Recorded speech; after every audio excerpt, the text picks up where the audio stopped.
hoje eu vou fazer um resumão de inglês referente aos capítulos 1, 2, 3 e 4. No capítulo 1, a gente vai tratar de verbo to be. Gente, to be significa ser ou estar. Então, eu sou, eu estou, ele está, ele é, enfim, isso daí, de estar e ser. E quando a gente estiver usando o verbo to be para uma frase afirmativa, a gente vai usar am, is ou are. Ambos querem dizer ser e estar. Só que quando eu estiver falando de eu uso am. Então, I am. Quando eu estiver falando de you, que é você ou vocês, pode ser os dois. We, que é nós. They, que é eles, a gente usa are. Então, you are, we are, they are. Quando a gente estiver falando de he, ele, she, ela, e it, que é ele e ela, mas quando a gente está se referindo a um animal e um objeto, a gente usa is. Então, he is, she is, it is. Quando a gente estiver falando da negativa, a gente vai usar o am, o is ou o are, só que de uma forma diferente. Quando a gente estiver usando o am, a gente vai pôr not depois, então fica I am not. Quando a gente estiver usando o are, é só a gente acrescentar nt na palavra. Então vai ficar aren't, you aren't, we aren't, they aren't. Quando a gente estiver falando do is, vai ser a mesma coisa que no are. É só adicionar n e o t. Só que lembra de sempre pôr um traço depois do n antes de colocar o t. Eu não coloquei no aren't, mas foi um erro de digitação meu. Sempre coloca um tracinho ali em cima do n. Então vai ficar he isn't, she isn't, it isn't. E nas frases interrogativas vai ser a mesma coisa que na afirmativa. Só que o nosso verbo to be, que é am, is ou are, vai estar no início da frase. Ele vai estar começando a frase. Então vai ficar am I. Tá vendo que primeiro a gente colocou o am e depois o I?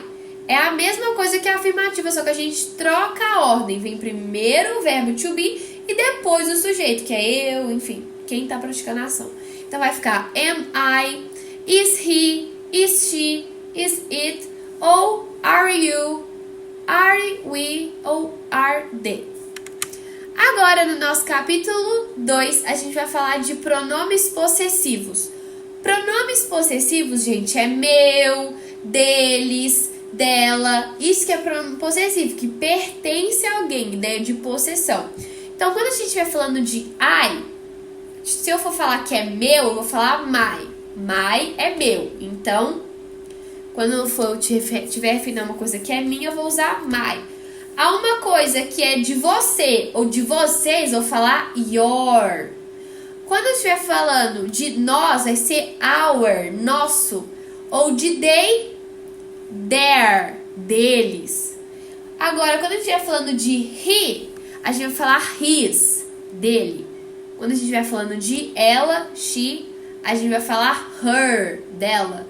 E de it, a gente vai falar its, que é deles, só que dele ou dela, no caso, só que para animal e objeto.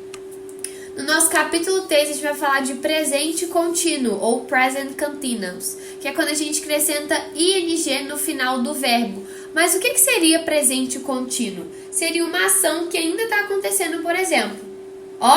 Que ainda está acontecendo no presente. Por exemplo, eu falar, eu estou gravando uma videoaula agora. Esse gravando é porque a ação ainda está acontecendo no presente, não é? Isso que seria no present continuous. Eu pego o meu verbo e acrescento ing no final dele.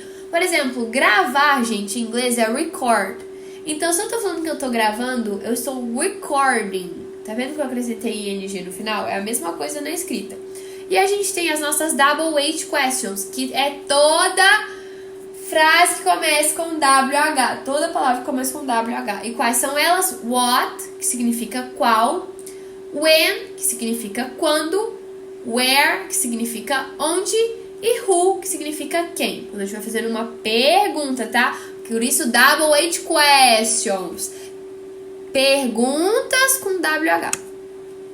E no nosso capítulo 4, a gente vai falar de pronomes reflexivos.